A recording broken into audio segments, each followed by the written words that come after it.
Jadi ada aspek ideologinya, memahami ideologi. Yang kedua penguatan. Nanti yang kedua itu nanti lebih pada soal diskusi. Bagaimana cara menguatkan ideologi ini. Temuan-temuan di lapangan seperti apa nanti. Karena itu saya lebih kepada bagaimana memahami ideologi Muhammadiyah. Teman-teman sekalian, untuk memotret Muhammadiyah secara menyeluruh, jadi kalau saya ingin memotret Pak Nur Hadi itu, saya kan nggak bisa memotret kepalanya saja. Saya harus memotret tangannya, kakinya, kedalaman di dalamnya. Begitu juga untuk memotret Muhammadiyah secara utuh, kafah, setidak-tidaknya 4 aspek yang mesti difahami, mesti dilihat, mesti dipotret. Pertama sejarahnya. Bagaimana sih aspek historis kelahiran Muhammadiyah dan setting sosial politiknya seperti apa. Dalam konteks dunia Islam seperti apa. Yang kedua, tentu kita akan melihat organisasinya. Oh, organisasi Muhammadiyah sekarang sudah berkembang sampai ke luar negeri misalnya begitu kan, setelah 1 abad. Itu soal organisasinya. Yang ketiga yang mesti dipotret adalah amal usaha Muhammadiyah. Apa sih karya Muhammadiyah? Oh, ternyata setiap majelis, setiap struktur di Muhammadiyah, pusat, wilayah, daerah, cabang, ranting, ada 22 dimensi amal usaha Muhammadiyah. Ada 22 majelis, lembaga. Dan itu setiap hari bergerak semua itu. Tapi ada yang mesinnya sehat. Ada yang mesinnya setengah sehat. Saya nggak bilang sakit ya. Sakit hati nanti. Ada yang mesinnya harus turun mesin begitu ya. Amal usaha Muhammadiyah, setiap wilayah ada 22 coba. Ada majelis pendidikan, ada kesehatan, ada sosial, ada dikti, ada pemberdayaan masyarakat, macam-macam termasuk hubungan luar negeri. Nah saudara, 3 dimensi itu harus tamat. Apalagi kalau bicara soal dimensi yang keempat, ideologi Muhammadiyah harus selesai. Kalau 4 dimensi ini nggak tamat, nggak khataman kita. Mungkin nanti Pak Rektor kalau semua sudah tamat ini Pak, khataman deh bahasa pesantrennya gitu ya. Jadi soal kita ini, yang satu nggak tamat, yang kedua nggak tamat, ketiga nggak tamat, keempat nggak tamat, apalagi yang kelima nggak tamat memahami Kiai Dahlan itu. Yang rumahnya tetangga dengan rumah kami. Maksudnya rumah mertua di Jogja. Kalau 4 atau 5 dimensi ini kita tamat memahaminya, clear itu. Nah, sekarang saya mendapat tugas dari Pak Taufik dan teman-teman yang mengelola ini. Dimensi yang paling dalam, ideologinya. Jadi kalau orang itu, saya motret Mas Dendi ini, fisiknya, enggak. Itu amal usahanya. Rohnya yang saya potret, di mana coba? Bisa enggak Pak Dandi ini bisa bercakap-cakap seperti Nabi Sulaiman dengan pohon-pohon? Itu yang saya potret.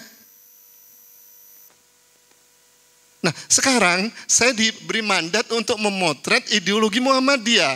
Jadi pekerjaan berat sebenarnya. Supaya enggak keberatan, ini ada buku memahami ideologi Muhammadiyah langsung Pak Haidar nih. Bisa juga saya dorong untuk bisa punya itu. Ini juga ada manhaj gerakan Muhammadiyah, ideologi, khito, dan langkah-langkah perjuangan Muhammadiyah. Saya yakin Pak Muhlizal punya ini. Ada buku yang kemarin saya ketemu penulisnya di Jogja. Ideologi dan strategi perjuangan Muhammadiyah. Pak Hamdan.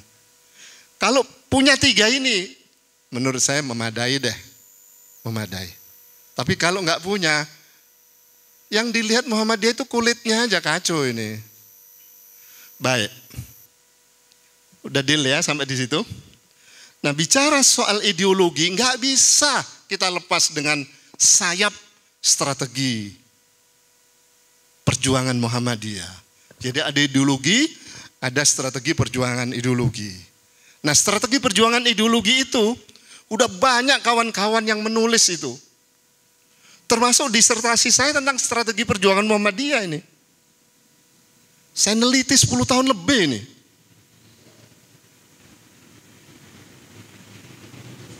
Apa ini? Pesawat ya?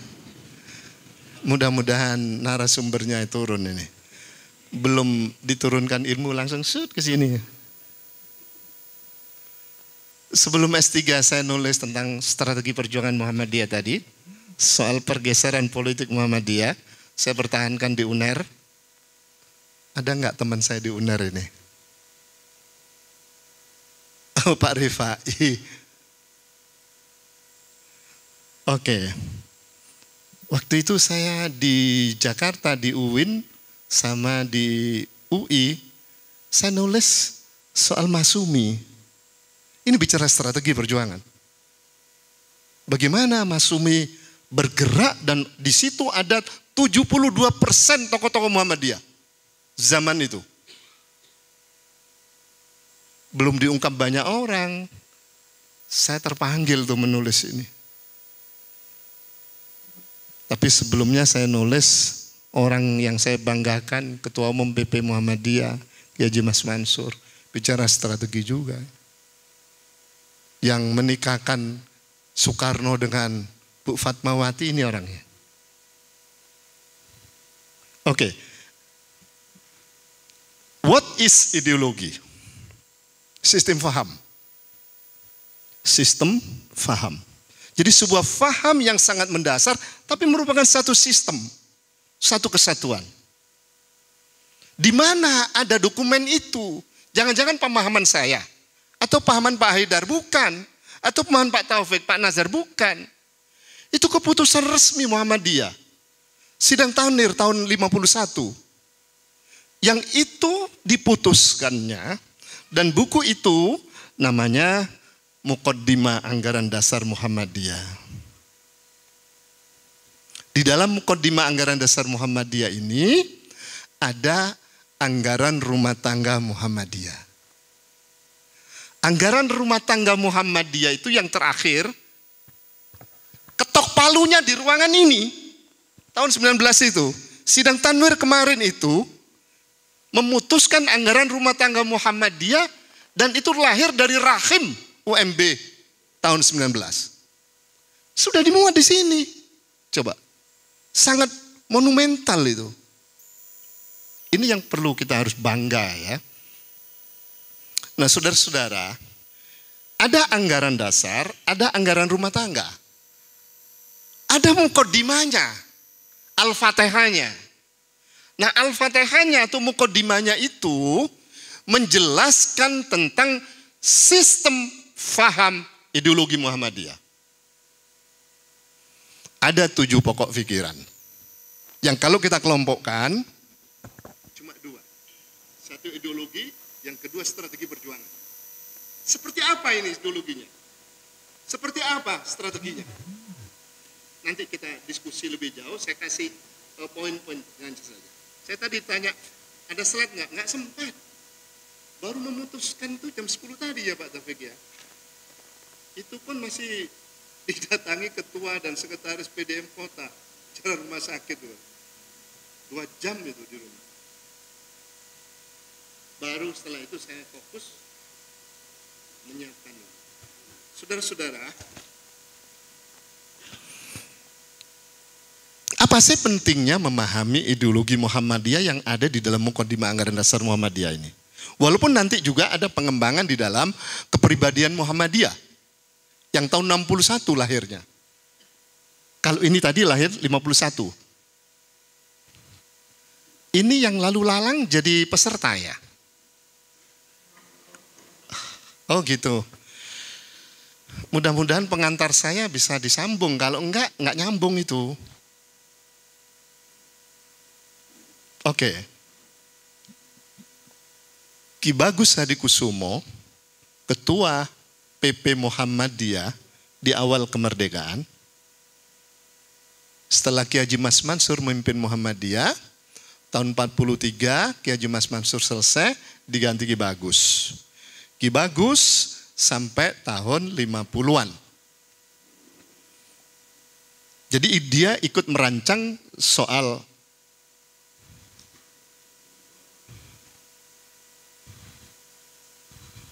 Pancasila.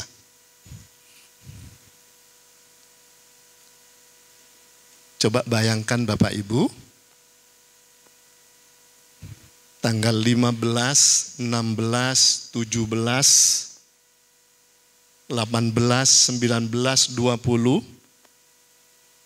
Agustus tahun 45 Muhammadiyah mengadakan sidang tanwir di Jogja. Zaman gak enak itu.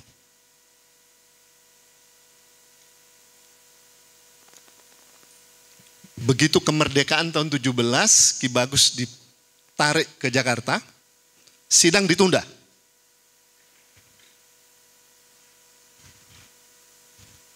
Bentar. Ayo, ini ganggu ini. Sudah nggak ganggu.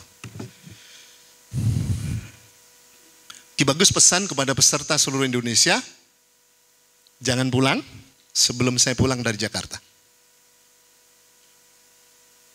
Sidang PPKI tahun 18 Agustus. Pertama, 1 hari setelah kemerdekaan. Di situ ada cerita besar. Dan yang bisa mempertahankan adalah Ki Bagus. Apa peristiwa besar itu? Rapat yang mestinya tanggal 8, jam 10 pagi, tanggal 18, jam 10 pagi ditunda. Jadi setengah 12. Ternyata 1,5 jam itu ada deal ideologis. Ini kalau Mas Fahmi yang duduk di belakang itu paham soal ini.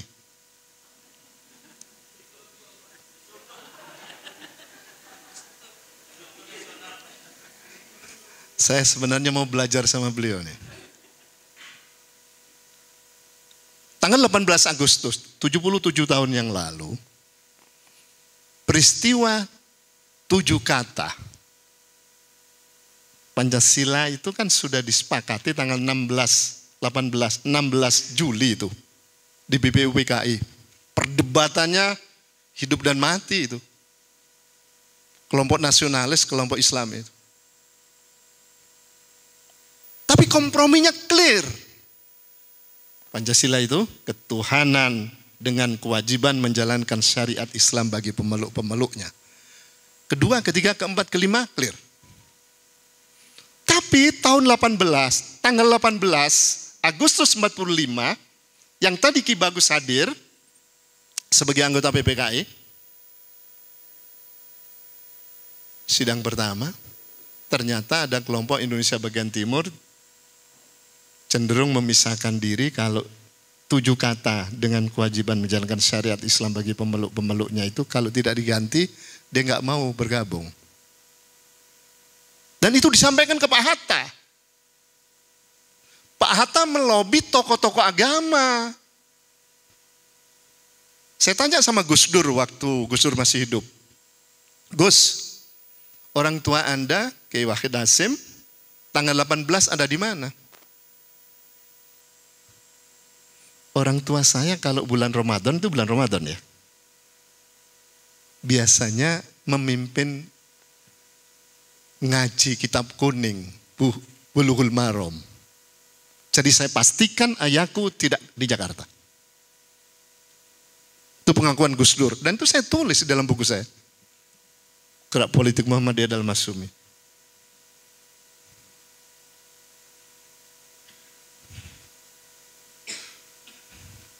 Kalau begitu yang didekati oleh Pak Hatta atas aspirasi Indonesia bagian timur tadi,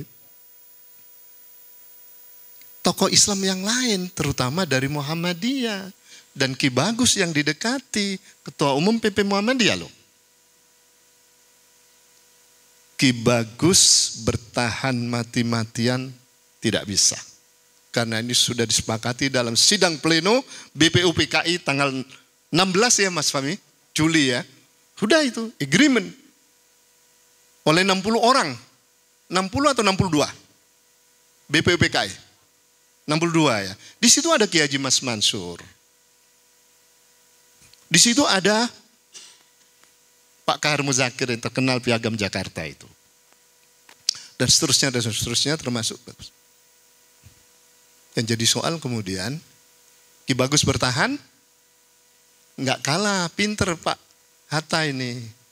Temannya Ki Bagus diajak bicara empat mata. Pak Kasman, sebagai Menteri Pertahanan pertama kali di Indonesia,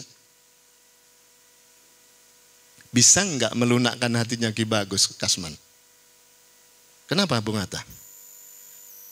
Ini aspirasi Indonesia bagian timur, kalau enggak pecah ini negara.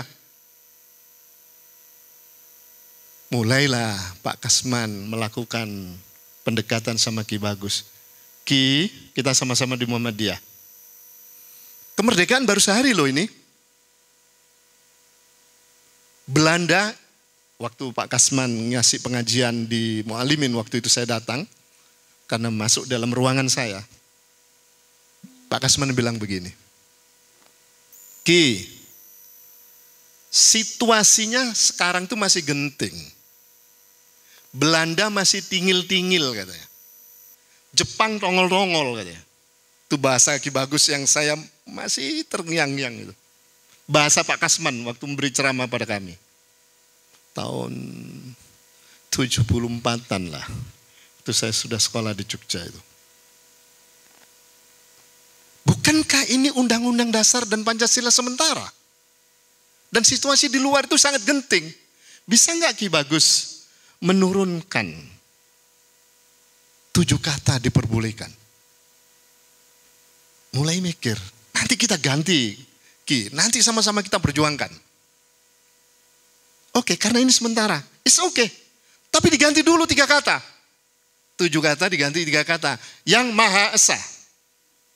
Itu usulan resmi Ki Bagus. Dan ketika Ki Bagus ditanya Pak Prawoto itu Ketua Umum Masumi terakhir. Apa yang Ki Bagus maksud 3 kata itu? Tauhid. Tapi pemahaman orang lain bisa lain. Saya ingin mengatakan bahwa tanggal 18, ini tanggal 18 nih, 77 tahun yang lalu terjadi pergeseran ideologi negara. Yang oleh Buya Syafi'i Ma'arif dikatakan dari formalisme syar'i menjadi formalisme tauhid yang Maha Esa. Oke, ini sejarah. Dan kita clear. Apalagi keputusan Muhammadiyah, muktamar di Makassar menegaskan sebuah dokumen yang sudah diputuskan tahun 15 di Makassar. Sikap Muhammadiyah terhadap Pancasila, terhadap negara seperti apa? Ada dokumentasinya. Apa itu namanya? Darul Ahdi Wassahada. Kesepakatan bersama Pancasila itu. Dan Darul Ahdi dan Darus Sahada. Sama-sama kita sepakati dan mari kita sama-sama mengisinya. Itu pesan. Kalau begitu Pancasila di mata Muhammadiyah final. Yang ikut merancang Ki Bagus kok. Ki Bagus itu siapa? Ketua Umum PP Muhammadiyah. Pulanglah Ki Bagus ke Jogja bertemu dengan peserta sidang tanwir tadi. Saya kok yakin betul ya. Peserta sidang tanwir yang ada di Jogja itu nggak mungkin tidak mendoakan Ki Bagus itu. Tidak mungkin. Sampai tanggal 17 Agustus itu, peserta itu mendatangi Nyai Dahlan yang sedang sakit. Lalu muncul nasihat loh. Nasihatnya jangan menduakan Muhammadiyah, jangan cari hidup di Muhammadiyah, hidup-hidupi Muhammadiyah. Wah, saya bisa dikritik ini. Saya cari hidup di Muhammadiyah ini Pak Ketua. Enggak apa-apa, asal amalnya lebih banyak. Oke. Ini soal ideologi. Nah, apa kaitannya dengan ideologi Muhammadiyah, memahami ideologi Muhammadiyah, di dalam mukadimah anggaran dasar yang itu adalah hasil,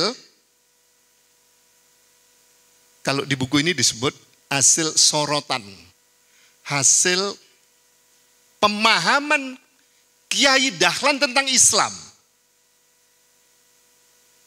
Bagaimana sih Kiai Dahlan memahami Islam itu? Kemudian menjadi faham, sistem faham itu. Itu disampaikan Kiai Dahlan kepada murid-muridnya. Dan muridnya yang kritis itu Ki Bagus.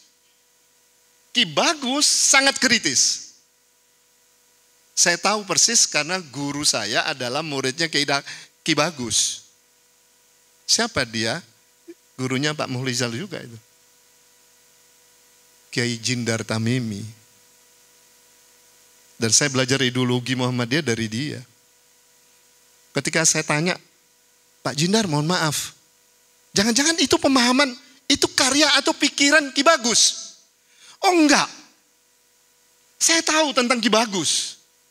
Dan saya murid kesayangannya Ki Bagus. Ki Bagus itu adalah orang yang sangat kritis terhadap ide-idenya Kiai Dahlan.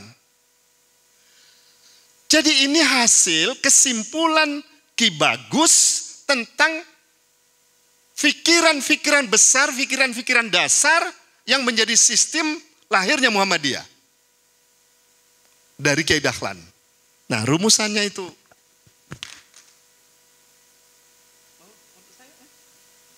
Daripada dibanting-banting. Janganlah dibanting. Gimana? Enggak boleh. Kacamata saya tadi di mana Pak Taufik? Tertinggal di meja, mudah-mudahan masih ada ya. Kalau enggak saya tanya Pak Taufik siapa yang ngambil? Makasih Pak Taufik.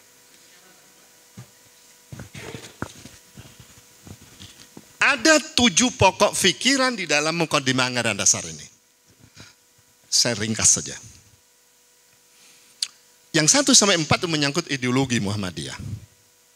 Kemudian 5 dan 6 menyangkut strategi perjuangan Muhammadiyah. Yang ke-7 kesimpulan. Dan ini kemudian nanti rumusan ini dikembangkan di dalam rumusan resmi ideologi Muhammadiyah yang lain, kepribadian Muhammadiyah tahun 61. Kemudian nanti pada saat Orde Baru tahun 68 atau 69 lahir MKCH. Matan Keyakinan dan Cita-cita Hidup Muhammadiyah. Dan nanti lahir apa yang disebut belakangan pedoman hidup Islami Muhammadiyah. Dan seterusnya dan seterusnya. Nomor 1.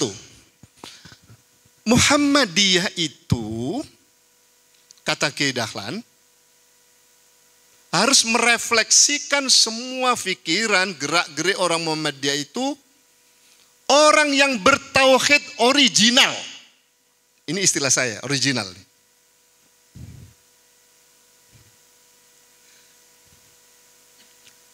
Bertauhid itu haknya Allah.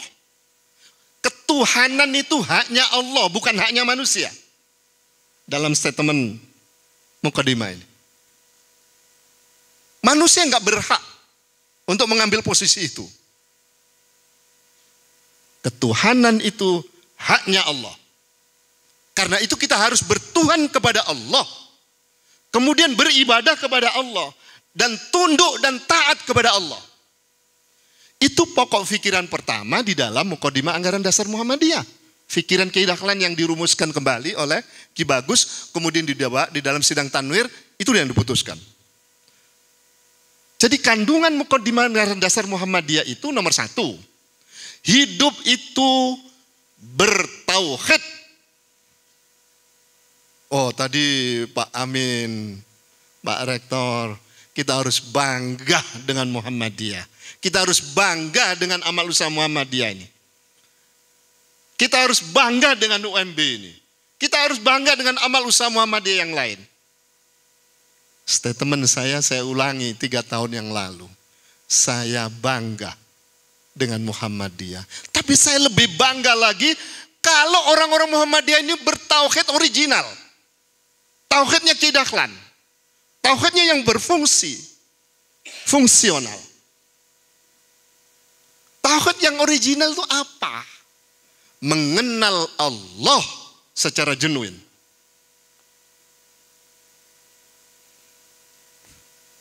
Ma'rifatullah kalau dalam bahasa ilmu ma'rifat. Tapi nggak cukup mengenal. Harus ada tindak lanjut beribadah. Dan keseluruhan amal soleh kita ini harus tunduk sesuai regulasi Allah dan Rasulnya. Itu bertauhid yang murni. Jangan-jangan kita bekerja di Muhammadiyah ini tauhidnya lepas ini. Jangan-jangan. Artinya apa? Pekerjaan kita itu tidak merefleksikan tauhid. Itu yang gawat itu. Dan semua perjuangan para nabi dan rasul itu benderanya adalah tauhid. Ki Dahlan meneruskan itu. Coba baca. Coba Pak Nazar. Mohon maaf Pak Nazar. Di Muqaddimah Pak. Saya ingin tunjukkan. Bukan omongan saya ini. Coba ini. Coba Nazar. Kacamata Pak ya. Muqaddimah Pak. Di Muqaddimah. Di depan. Ini nih Pak. Coba kalimat yang pertama Pak.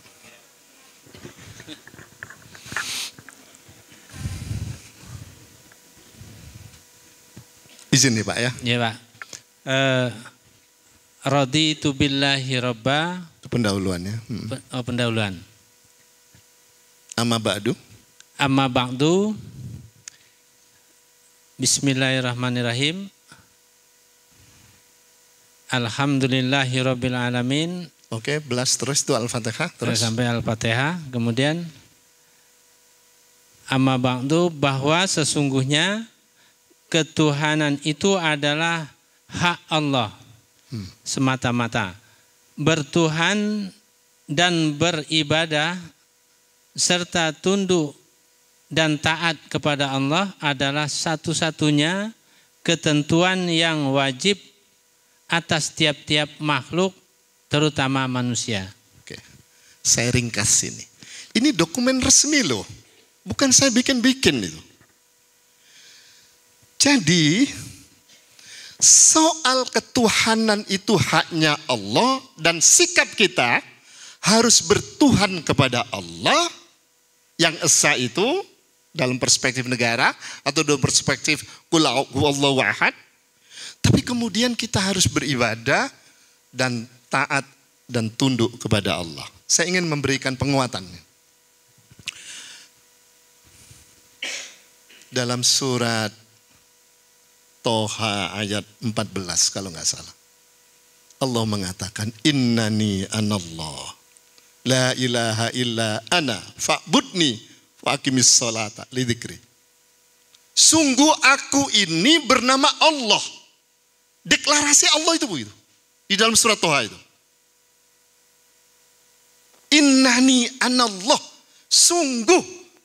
Bukan sesungguhnya. Sungguh. Kalau boleh ditaukidkan. Sungguh-sungguh aku ini bernama Allah. La ilaha illa. Innani anallah. La ilaha illa. Ana. Tidak ada Tuhan kecuali aku. Aku Allah ya. Kalau membaca kata ana di dalam Al-Quran, jangan dipanjangkan ana. Ana. Ringkas. Fa'budni maka sembahlah aku. Metodenya apa Al-Quran? Saudara-saudara, ini menyangkut soal tauhid. Nanti kita bisa kembangkan bagaimana mengenal tauhid lebih jauh.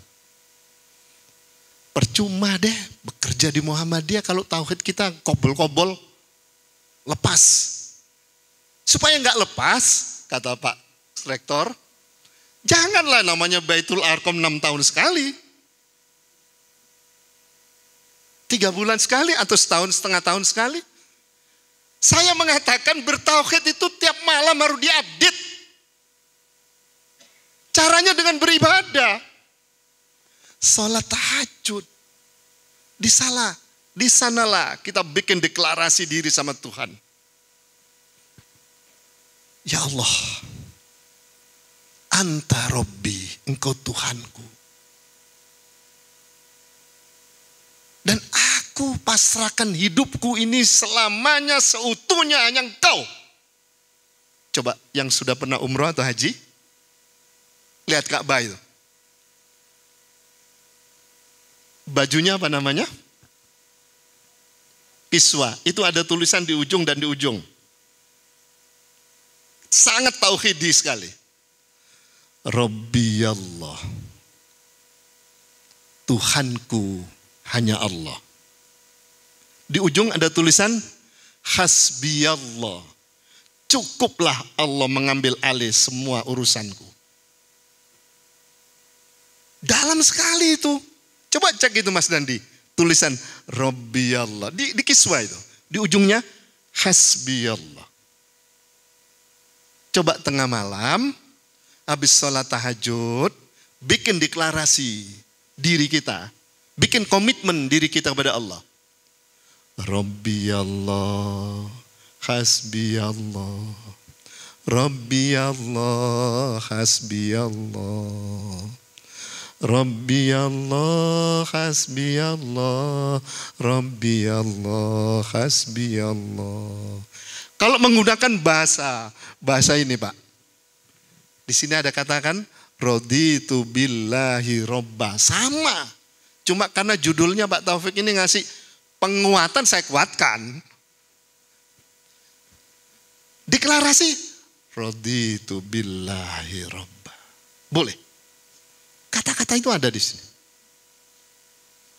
Penguatannya, Rabbi Allah, hasbi Allah, Rabbi Allah, hasbi Allah, Rabbi Allah, hasbi Allah, Rabbi Allah, hasbi Allah. Nggak usah keras-keras, dalam hati aja yang ringan-ringan. Nanti tetangganya repot itu. Ini siapa malam-malam ini? Rabbi Allah, hasbi Allah. Kata Pak Fahmi sambil merokok.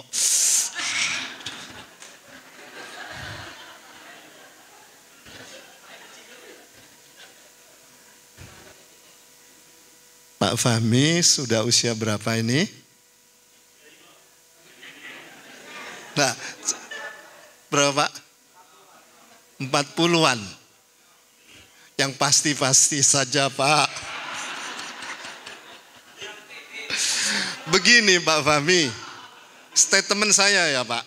Nggak usah bicara soal keputusan Tarja dilarang rokok. Nggak usah lah. Catat statement saya. Orang yang merokok itu hidayahnya ibarat undur-undur itu. Dikit. Enaknya begini. Nurullah itu kan begini bagi mereka yang tidak merokok. Ini kajiannya bukan fikih Pak. Saya bisa diskusikan, tunjukkan dokumen, dalil-dalilnya. Dan pengalaman para wali. Kalau percaya.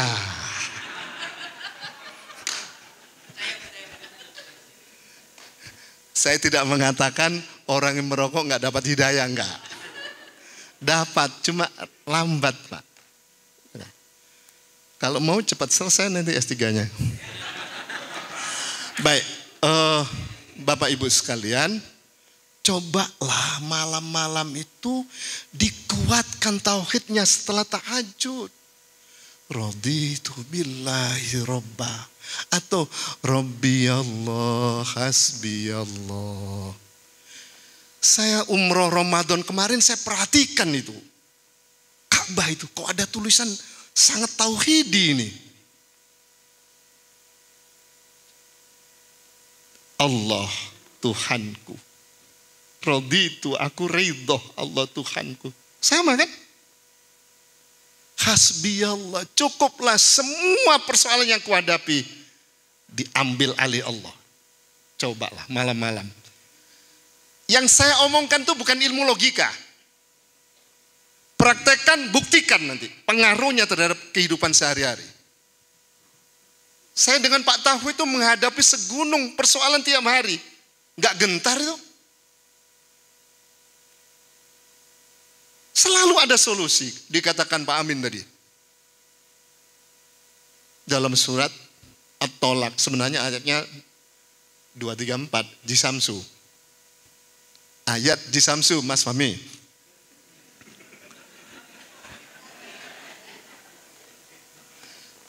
Dikasih jalan keluar hidup, rezeki yang tidak disangka-sangka, problem itu enak.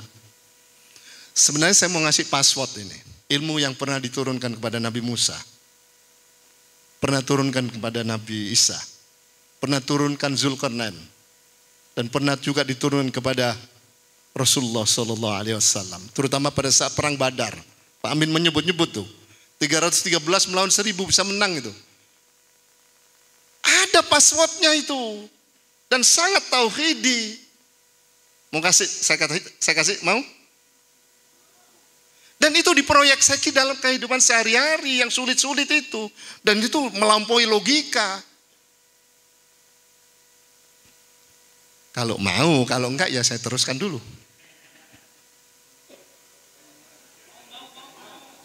Sebentar, saya mau minta apa? Pengakuan aja ini. Kalau mau ini nanti tunggu 1 tahun. Mau.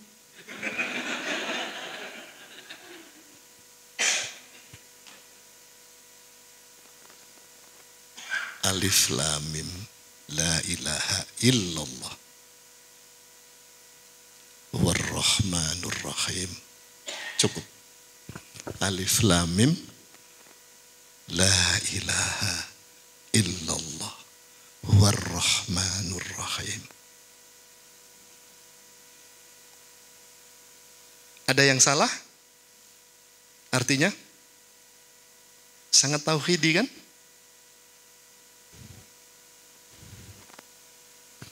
Tapi tahajudnya jangan sehari kerja, tahajud 2 hari absen. Tiap malam. Saya sarankan pengambil kebijakan ini setiap malam. Jangan tidak, kecuali sedang berhalangan. Bu Dokter? Siapa? Bu Sri ya? Bu Dokter Sri Eko? Mas sudah setiap malam kan tahajudnya? Coba. Password saya hanya berlaku pada mereka yang tiap malam tidak pernah absen tahajud. Loh, Pak Ketua, yang perempuan ini kan ada hari-hari terhalang. Ya kalau terhalang, saya melarang sholat malam. Tapi kalau lagi sehat, tidak ada halangan, jangan tidak sholat tahajud. Saya mengharamkan password ini bagi mereka yang tiap malam tidak tahajud.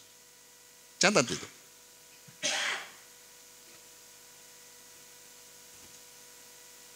Clear ya? Clear? Selebihnya coba buktikan 1-2 minggu. Buktikan saja di lapangan. Ini bukan ilmu fikih ini. Bukan ilmu ecek-ecek itu.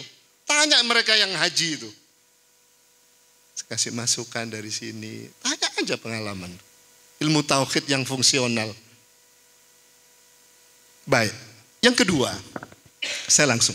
Pokok pikiran yang kedua. Jadi pokok pikiran pertama adalah bertauhid murni. Lalu diikuti beribadah tiap malam 5 waktu. Dan diikuti taat dan tunduk kepada Allah, perintah-perintah Allah dan Rasulnya dengan amal soleh sehari-hari. Sedekahlah, ngajilah, puasalah.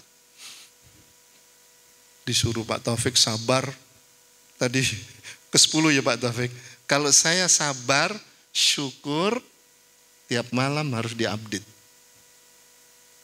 Cara mengupdate-nya begini. Habis tahajud, terima kasih ya Allah, Engkau masih beri nafas aku. Dan aku masih bisa bercengkrama, masih bisa berjuang. Ada passwordnya, nggak ada terima kasih begitu. Mau saya kasih passwordnya?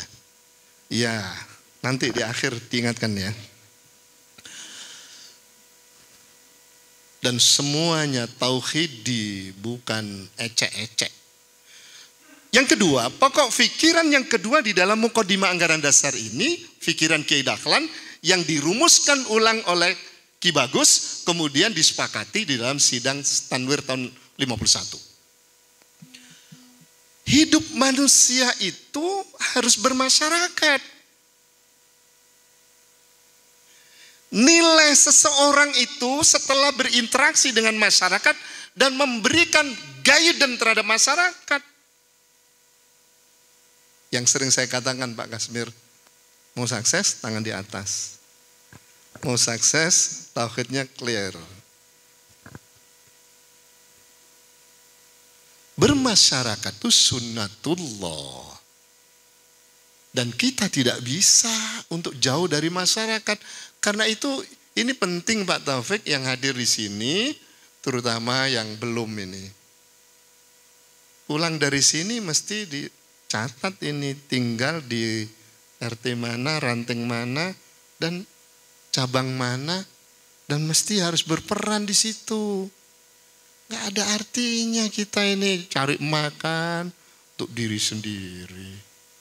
Pelit lagi. Ini kalau pelit itu pegang Pak Fahmi. Orang pelit hidayahnya jauh. Percayalah. Tapi kalau ngerokok tadi tidak jauh Pak. Kecil sekali kerannya itu. Coba cek aja orang yang pelit itu. Tanya aja dirinya. Dapat hidayah apa kamu hari ini, minggu depan? Hidupnya cuma itu-itu aja. Buka keran, bagi. Tapi yang jangan titik nol habis-habisan. Kamu tiap hari juga untuk makan nih. Sisihkanlah kalau bahasa Pak Taufik 10%.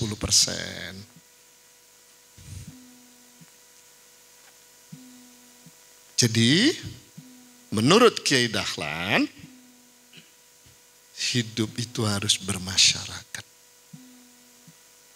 Kalau menggunakan bahasa sosiologis, masyarakat itu panggung perjuangan kita.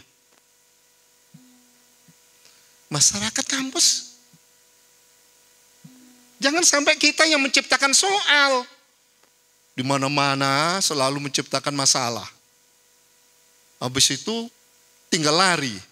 Kacau, di Muhammadiyah enggak begitu. Yuk sama-sama ada masalah, solusi. Nyari solusi bersama-sama. Masyarakat.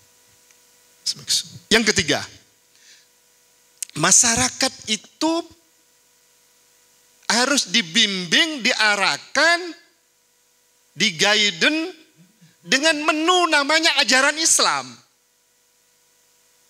Jangan pakai ajaran Kristen. Jangan pakai sekuler tadi disebut Pak Amin tadi itu. Ajaran Islam yang difahami Muhammadiyah itu seperti apa sih? Oh, Islam yang difahami Muhammadiyah itu sistemik. Apa itu? Sumbernya Al-Quran dan Sunnah dikaji melalui akal, fikiran, dan nurani. Aspeknya multi aspek. Ya persoalan akidah, ya persoalan akhlak, ya persoalan ibadah, ya persoalan muamalah duniawiyah. Nanti mudah-mudahan siapa Pak Taufik yang bicara pedoman hidup Islami? Oh, Pak Dasan. Aspek muamalah duniawiyahnya. Jadi saudara-saudara, jangan bermasyarakat, lalu masyarakat menjadi objek, kita menjadi fa'il, dia menjadi maf'ul bi, kita menjadi agent perubahan, masyarakat yang kita robah, kita guide, kita arahkan untuk menuju ke yang titik tujuan seperti masyarakat Islam yang sebenar-benarnya, sebagaimana tujuan kita, kemudian menggunakan menu yang lain, nggak bisa. Menu Hindu, menu Konghucu, menu Yahudi, kelompok enggak. Al-Quran dan Sunnah Islam. Jadi yang ketiga, hanya dengan ajaran Islamlah bisa menyelamatkan umat manusia fid dunya wal akhirah. Intinya di situ. Nah kalau itu kita harus ngaji terus. Ngajinya jangan fikih melulu, itu baru tingkat dasar itu. Kulitnya, usia-usia kita sudah 50, 60 apalagi. Udah terlambat ini kalau masih fikih melulu. Tapi fikih itu penting kalau nggak selesai.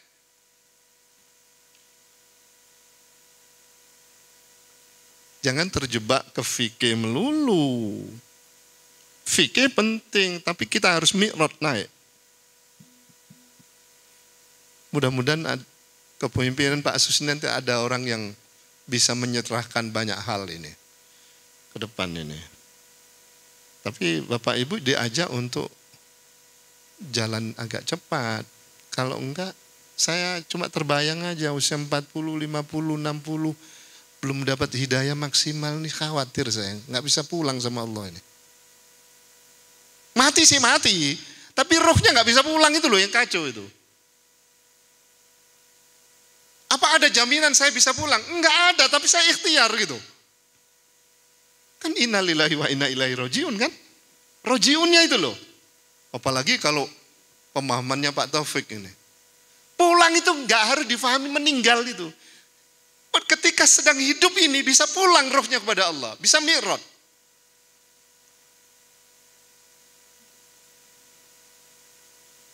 Bapak Ibu kan nggak percaya kalau misalnya saya ketemu sesuatu yang unik di Tanah Suci kemarin. Nggak percaya. Dan tidak perlu saya cerita, nggak percaya masalahnya. Tapi kalau levelnya kayak Pak Muhlizal, percaya.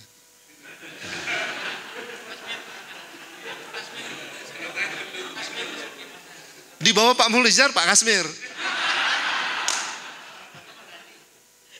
Jadi saya cerita begini. Itu ada 7 mullah di Madinah. Sebelum saya berangkat saya sudah ditunjukkan guru saya. Temui ada orang suci. Nggak boleh bawa teman. Istri nggak boleh juga. Nggak boleh difoto. Itu di Madinah. Baru ketemu hari ketiga coba.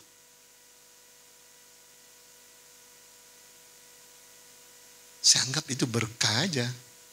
Ini bocoran. Maksud saya, sebelum pulang, pulanglah. Sebelum mati bisa. Hello-hello sama Allah. Bagaimana caranya? Tahajud itulah. Malamnya itu harus pakai password. Passwordnya gimana? Ya Allah, izinkan aku bisa pulang kepadamu. Sekarang juga. Dan aku sekarang sedang menuju kepada engkau. Aku mohon engkau memelukku, menyayangiku. Menyayangi.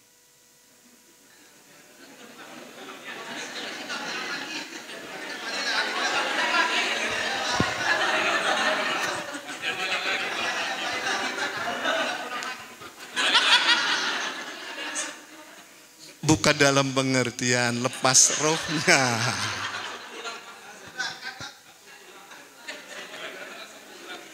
Nanti Bapak Ibu akan menemui istilah begini, pulang sebelum pulang. Artinya sebelum meninggal beneran, kita bisa bermesraan dengan Allah.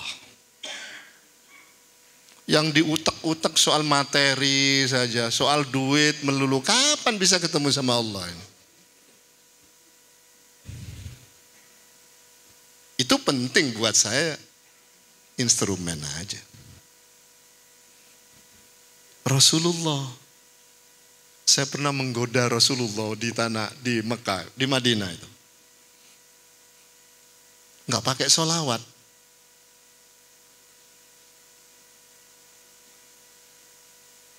Saya lewat di Raudhah nggak pakai sholawat. Hambar. Besoknya saya pakai sholawat tuh kayak dipeluk Rasulullah. Ini kan pengalaman batin. Oke. Jadi yang ketiga yang bisa menyelesaikan urusan kehidupan ini harus dengan menu ajaran Islam. Nah yang keempat. Ini menarik di dalam mukadimah ini. Menegakkan dan menjunjung tinggi agama Islam Sebagaimana tujuan perserikatan itu. Bagi Muhammadiyah itu wajib. Saya mau ngomong agak keras, khawatir kalian atau Bapak Ibu ini memahami agak radikal. Enggak. Kalimatnya coba aja dibaca itu. Menegakkan dan menjunjung tinggi agama Islam sehingga terwujud masyarakat Islam sebenar-benarnya itu wajib sebagai ibadah kepada Allah dan berbuat ihsan dan islah kepada manusia. Dalam loh itu kalau difahami kelompok-kelompok yang lain, loh kalau begitu berjuang bagi Muhammad itu wajib. Itu poinnya. Oh, siapa tadi Pak Taufik ya? Ini saya buka kartunya Pak Taufik ya. Mau ya? Belum pernah selama dengan saya 15-20 tahun tuh. Dia menggelorakan Allahu Akbar. Belum pernah, baru kali ini nih.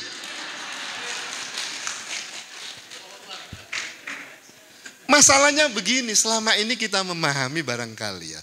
Berjuang itu seolah-olah tidak ada landasan hukumnya. Muhammadiyah sudah netapkan itu pandangan keidaklan loh. Berjuang itu wajib. Clear. Nanti lihat dokumen itu. Saya menggunakan bahasa ringan aja. Jadi ketika Bapak Ibu berjuang di kampusnya masing-masing, di jurusannya masing-masing, tidak dalam kedudukan sunnah. Wajib. Kalau wajib, nggak mungkin nggak keluar mengorbankan itu.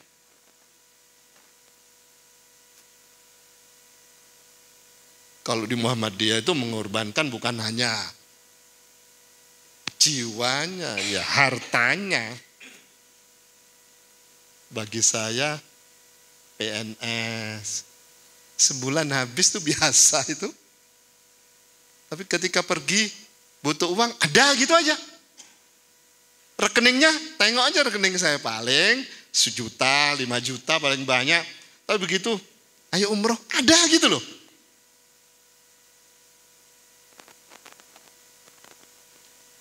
Haji ada gitu loh Bu Dian. Tiba-tiba ada 5 sapi jual aja naik haji. Jadi gitu.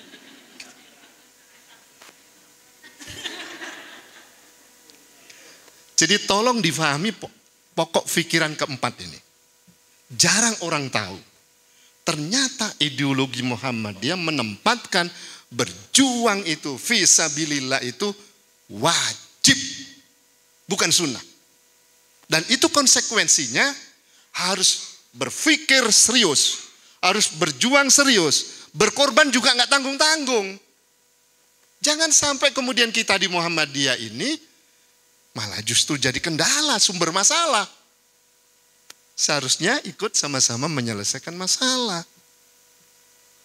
Sudah sumber masalah, mencundangi perjuangan. Oke, nah 4 pokok pikiran ini, bertauhid, bermasyarakat, ajaran Islam, dan berjuang itu wajib bagi Muhammadiyah. Inilah yang disebut sistem faham ideologi Muhammadiyah.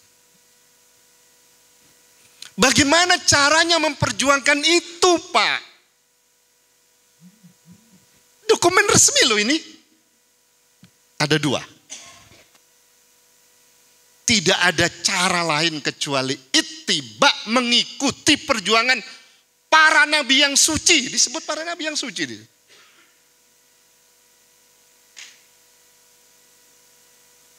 Terutama Rasulullah Sallallahu Alaihi Wasallam. Jangan sampai yang dikaji Rasulullah Muhammad saja. Itu benar. Tapi nabi-nabi yang lain juga perlu difahami dong. Bagaimana strategi Nabi Isa menghidupkan orang mati, mengobati orang sakit? Ya, dipelajari itu. Bagaimana Musa bisa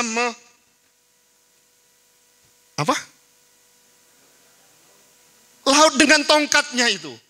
Padahal tongkatnya biasa, ada passwordnya itu. Mahal itu. Saya mengembara sampai ke Palestina dapat 1 itu kok. Tapi kan nggak mungkin saya omongkan di umum ini. Karena ini pejabat, pengambil kebijakan di Muhammadiyah. Jangan seperti orang lain.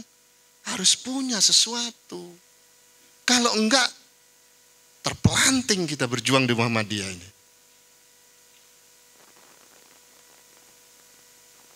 Adik saya yang sekolah di Mu'alimat aja masih belum percaya yang begini-begini. Padahal tauhid itu bukan tauhid melangit tapi mendarat, fungsional. Saudara-saudara. Jadi cara memperjuangkan faham Muhammadiyah, sistem faham Muhammadiyah ini nomor 1 caranya harus ittiba semua para nabi. Pertanyaannya, Sirah Nabawinya sudah tamat belum? Belajar sejarah perjuangan Rasulullah sudah tamat belum? Belajar perjuangan Nabiullah Ibrahim sudah tamat belum? Termasuk Musa. Nah persoalannya karena belum galau ini persoalannya. Maka Pak Rektor izin Pak Rektor ini kayaknya harus ada percepatan kursus ini. Oh jelas kok itu tagnya petunjuk Kiai Dahlan itu. Nah yang kedua caranya harus dengan berorganisasi. Dan Muhammadiyah menempatkan jika tujuan tadi instrumennya tidak mendukung, maka instrumennya harus mendukung dan itu wajib berorganisasi. Sampai di sini. Kesimpulannya pokok pikiran yang ketujuh di dalam mukaddimah itu adalah orang-orang yang bergabung di Muhammadiyah dengan sistem faham semacam ini, insya Allah hidupnya bahagia fid dunya dan diantarkan. Tapi ada kata-kata moga-moga diantarkan ke pintu gerbang Jannatun Naim. Kalimat itu ada. Bapak Ibu nggak cukup amin, tengok itu tagnya itu. Bukan saya yang ngomong itu. Keputusan resmi organisasi ini. Tahun 51 coba. Dan itu pikiran Kiai Dahlan coba. Yang disorot ulang oleh Ki Bagus. Kemudian diflorkan di dalam sidang tanwir. Tel. Sampai hari ini menjadi dokumen. Dan inilah menginspirasi ideologi Muhammadiyah. Tag-tag resmi yang lain. Misalnya kepribadian Muhammadiyah. Misalnya MKJH Muhammadiyah. Misalnya pedoman hidup. Semuanya berangkat dari apa yang saya katakan dulu. Nah sampai di sini Bapak Ibu sekalian saya ingin menutup strategi perjuangan Muhammadiyah dengan 2 pokok terakhir, 2 pokok 5 dan 6 tadi. Mengittiba kepada para nabi terutama Rasulullah SAW Muhammad dan juga berorganisasi. Dalam konteks inilah teori perjuangan Muhammadiyah ini penting. Dan inilah yang melahirkan apa yang saya tulis. Poin terakhir mau sebenarnya ini. Teori perjuangan Muhammadiyah itu menempatkan perjuangan Muhammadiyah harus dengan dui tunggal strategi. Yang saya maksud duit tunggal strategi itu strategi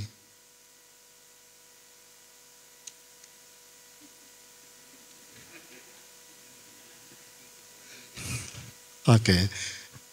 Terima kasih ya. Saya sudah paham kalau mau diingatkan, tapi untung bukan 1 menit lagi, 15 menit lagi. Kalau 1 menit lagi kita ketemu di mobil ya. Mau saya kasih uang maksud saya. Bapak Ibu sekalian, ini strategi perjuangan Muhammadiyah. Tolong difahami. Dui tunggal antara strategi struktural dan kultural. Apa yang dimaksud strategi struktural itu? Pegang kekuasaan.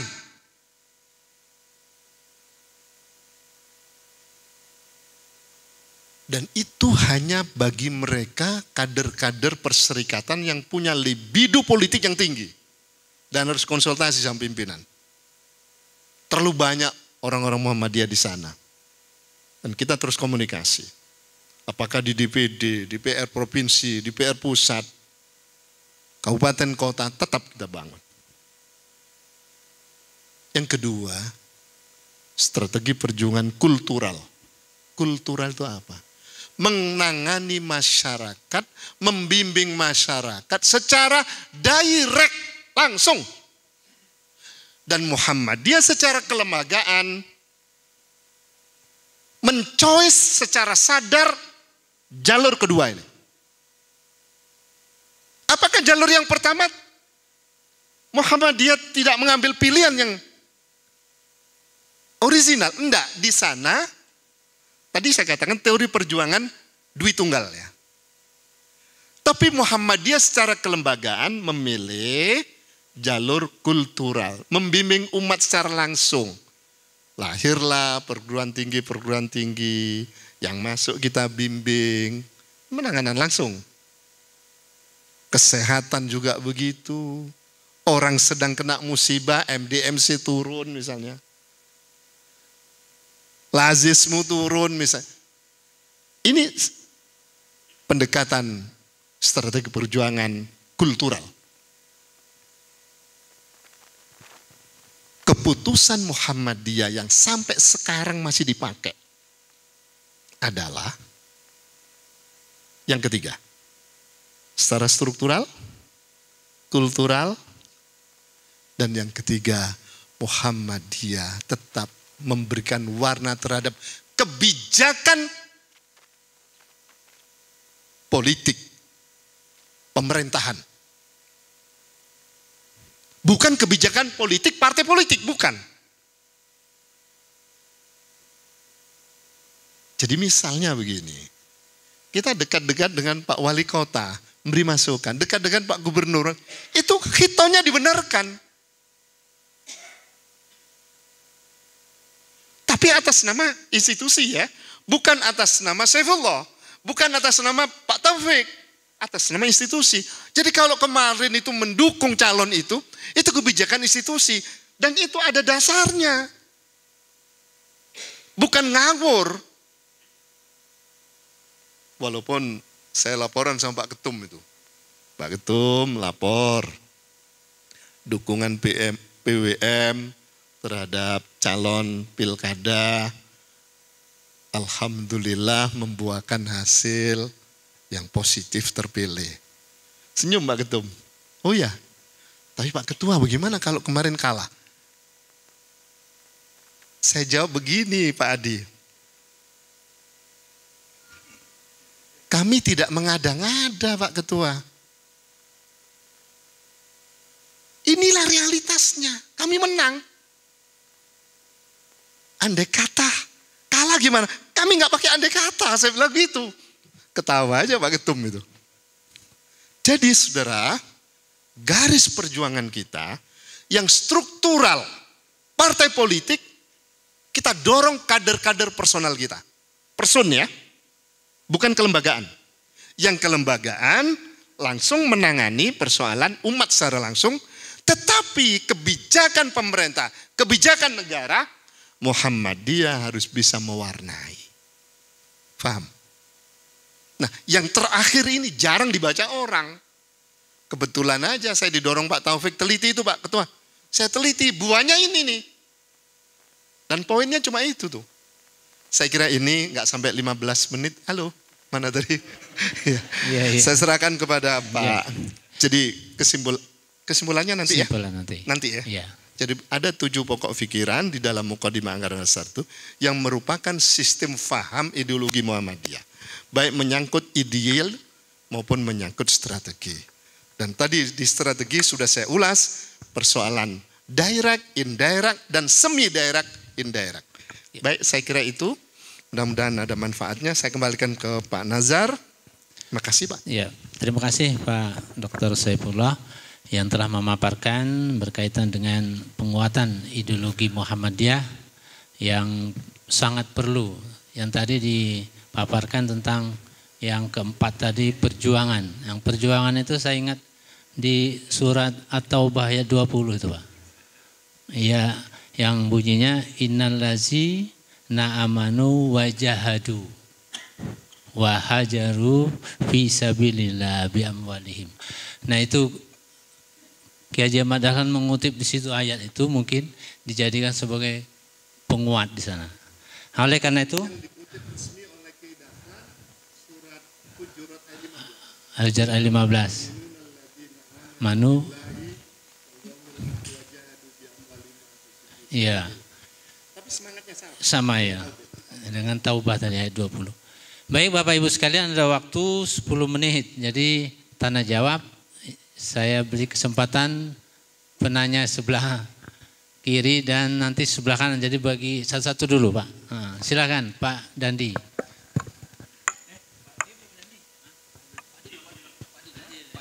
Silakan Pak yang senior, Pak Adi. Iya. Izin Pak Ketua. Assalamualaikum warahmatullahi wabarakatuh. Tadi disebutkan ada 7 pokok pikiran untuk warga Muhammadiyah. Salah satunya kita bisa berhidup bermasyarakat. Kita adalah orang Muhammadiyah yang kita tahu kalau dalam kehidupan bermasyarakat, kalau ada yang meninggal atau ada yang apa, itu ada tahlilan. Kita ikut yang Muhammadiyah atau ikut yang tahlilan. Itu satu. Ya. Ya termasuk di situ yasinan. Tapi kalau bagi saya kalau yasinan itu kita baca Quran. Kalau saya gitu kan. Mungkin itu satu paket Pak Kasmir. Kemudian yang kedua mungkin juga di sekitaran kita ataupun kawan-kawan kita. Yang jelas kalau kami melihat di dunia pendidikan itu bahkan masih juga diajarkan, ini sudah jelas, kita harus mengajarkan al-Islam ke Muhammadiyahan. Tapi masih juga yang diajarkan dari yang lain. Yang diterbitkan oleh Kemenak. Karena identitasnya udah jelas. Begitu Pak. Nah di sini strategi apa yang harus kita harus buat gitu di amal usaha ini. Terima kasih. Assalamualaikum warahmatullahi wabarakatuh. Waalaikumsalam. Makasih Pak Adi. Kemudian Pak Dandi, ya silakan. Lanjut singkat Pak, aja Pak ya. Jadi Pak, siap. Saya mungkin, bismillahirrahmanirrahim, assalamualaikum warahmatullahi wabarakatuh. Yang pertama Pak, soal tadi ada saya nyimak soal bagaimana Ki Bagus itu adalah salah satu murid Kiai Dahlan yang paling kritis terhadap Kiai Dahlan gitu kan. Yang saya ingin tanyakan bagaimana sikap Kiai Dahlan ketika memiliki murid yang kritis, dia ngambek atau justru dijadikannya sebagai murid terbaik. Kemudian yang kedua, kritisnya itu seperti apa, akhlaknya juga gimana gitu kan. Sehingga mungkin ini yang harus nanti jadi pelajaran yang berharga bagi para kader gitu kan. Jangan sampai kritis tapi congkakan itu juga nggak bagus gitu kan. Kemudian yang kedua Pak, ini insya Allah di ruangan ini semuanya mengikuti tren di medsos itu. Selain Ferdi Sambo itu yang sedang viral itu, sebelum Ferdi Sambo yang sedang viral itu adalah perseteruan antara Gus Samsudin dengan Marcel.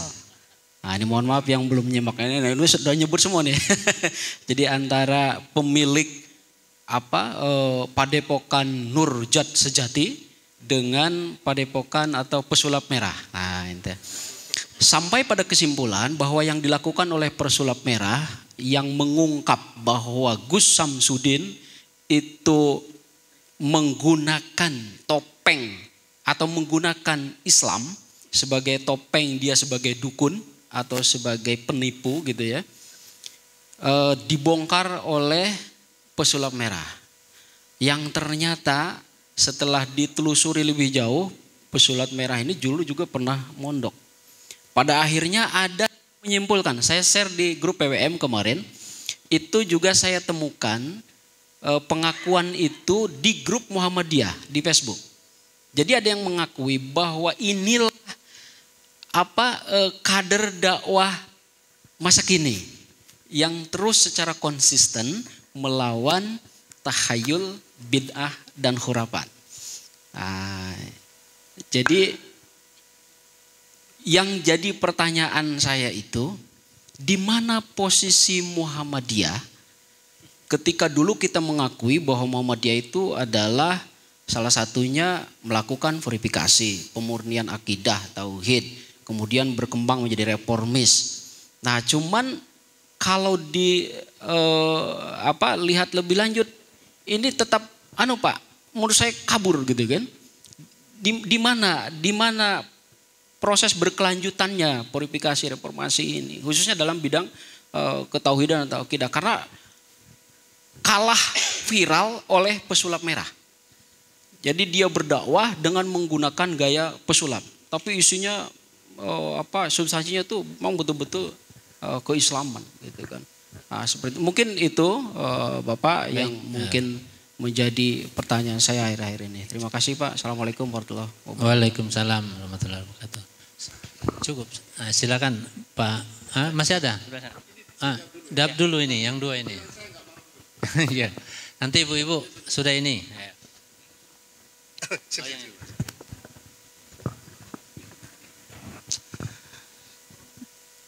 Pak Dr. Haji Adi Asmara, kalau ada yang meninggal kita ngikuti Muhammadiyah atau tahlilan, yasinan. Begini,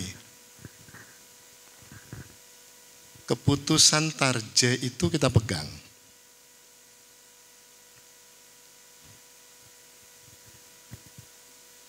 Dan tarjih itu secara non-tekstual pakai pendekatan kearifan lokal lewat tablek musibah, tablek pengajian untuk pencerahan yang hidup maupun mendoakan yang meninggal. Itu saya sampaikan kepada Buya Syafi'i Ma'arif ketika masih hidup. Ini sesuatu yang baru ini untuk Bengkulu ini. Saya bilang itu karya tokoh-tokoh Muhammadiyah Pak Buya. Senang dia Pak. Bahwa kemudian ada versi lama yang make gitu. Jadi kalau saya memprioritaskan keputusan Muhammadiyah atau secara konvensional dengan tablek tadi Pak. Bahwa kita mengakui di lapangan itu masyarakatnya beragam, ya. Masyarakat tahu bahwa kita di posisi Muhammadiyah tadi. Tapi kalau misalnya kita dipaksa untuk memimpin yasinan, ya kita dahului surat yang lain kan gak ada masalah. Pak Adi ingat ketika sama-sama kita mendesain di masjid kita, orang malam Jumat biasanya yasinan. Kita robah pada waktu pelan-pelan. Doakan Zul Ars. Dan itu kuat sekali dalilnya itu. Jadi baca doakan Zul Ars itu lebih dari 150 Asmaul Husna saja. Rame-rame baru membaca istilah pemahaman Pak Adi tadi. Kita membaca Al-Quran salah satunya. Misalnya yang disenangi teman-teman sebelah. Kalau saya kok pendekatannya prioritas itu ya Pak. Kemudian yang kedua kita lihat masyarakat ini kita bisa masuk nggak ke sana. Bahwa itu sebagai metode awal nggak apa-apa. Metode awal. Tapi kita giring Pak. Yang kedua tadi soal apa Pak? Soal buku ya. Kalau menyangkut soal keputusan tarjih dan keputusan depak, ya kita pakai keputusan tarjih dan di dasmen mestinya ini Pak Adi ini memberikan guidance sesuai keputusan tarjih bahwa keputusan depak misalnya berbeda, yang berbeda yang mana yang perlu kita kaji. Misalnya doa iftitah Allahumma ba'id inni wajjahtu wajhiyya itu keputusan tarjih loh Pak dua-duanya. Asal formatnya yang sempurna, komplit, tidak dipotong-potong. Jadi menurut saya kok begini langkahnya Pak Adi. Jika memang ada buku-buku dari Departemen Agama yang asumsi awal berbeda dengan tarjeh, ayo kita kaji dulu. Mana yang sama, mana yang tidak. Yang tidak kita warning gitu aja Pak. Cuma yang jadi soal di lapangan ini kita kurang gesit untuk memahami begitu. Kalau Pak Dandi, yang pertama tadi apa Pak Dandi? Soal kritis. Kritis itu bertanya sampai nge. Jangan-jangan yang dimaunya kayak Dahlan A, kita memahaminya A minus. Bagaimana supaya jadi A betul? Dia nanya. Pakai etika. Dan Ki Bagus itu kalau menurut Pak Jindar Tamaimi, di Muhammadiyah itu namanya kiai-kiai kok ini Ki itu. Rupanya dia supaya dekat dengan Ki Hajar Dewantoro dan memang berteman. Artinya menggunakan itu supaya Ki Bagus itu bisa masuk kepada lingkungan Jawa. Klode itu yang Ki Hajar itu. Sama ketika bicara soal Kiai Dahlan, ini mohon maaf ya ibu-ibu ya. Halo ibu-ibu, saya menyebut apa adanya tapi ini tujuannya dakwah. Dan saya tidak menganjurkan untuk poligami. Kiai Dahlan istrinya 4 loh. Ini saya ungkap tujuannya begini. Bagaimana Kiai Dahlan bisa punya istri yang kedua itu dari lingkungan orang NU, Kerapia. Supaya dakwah Muhammadiyah itu bisa masuk ke sana juga gitu loh. Yang kedua, bagaimana Kiai Dahlan itu bisa, Kiai Dahlan kan orang keraton ya. Keratonnya Hamengkubuwono ini loh. Tapi ini kan berseberangan dengan Pakualaman. Sama-sama keraton. Sampai detik ini. Tapi Kiai Dahlan bisa menjembatani, mengambil istri dari Pakualaman. Tapi ini persoalannya tidak diteruskan oleh generasi berikutnya. Pendekatannya bukan nikahnya.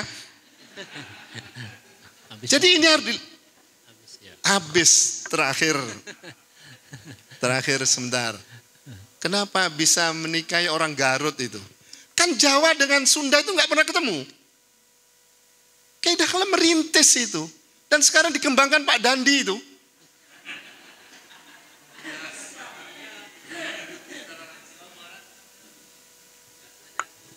Artinya ini bisa dikembangkan terus.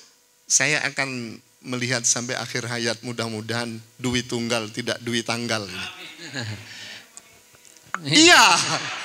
Mohon maaf soal yang terakhir pesulap tadi Merah dan Gus Samsudin. Dua-duanya dalam penglihatan saya ada plus minusnya. Kita sebenarnya punya metode. Cuma belum dikembangkan. Dan metode itu keputusan Muktamar tahun 2000 di Jakarta. Memahami Islam dengan pendekatan 3 hal. Salah satunya dengan pendekatan apa Pak Taufik? Rohani. Pendekatan rohani. Bukan, istilahnya Pak Taufik.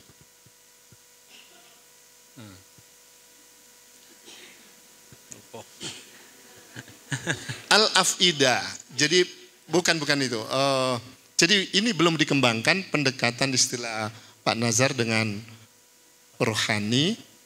Pendekatan ini sudah keputusan Muktamar. Cuma belum dikembangkan.